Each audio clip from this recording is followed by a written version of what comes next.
Catering பிசினஸ்ல loss வருதா?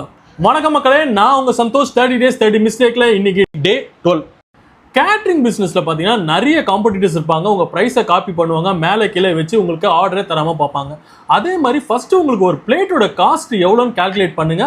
அதுக்கான சேலரியா இருக்கட்டும், டிரான்ஸ்போர்ட்டா இருக்கட்டும், குக்கிங்கோட எக்ஸ்பென்சஸா இருக்கட்டும், வேஸ்டேஜா இருக்கட்டும், இதெல்லாம் கால்குலேட் பண்ணுங்க.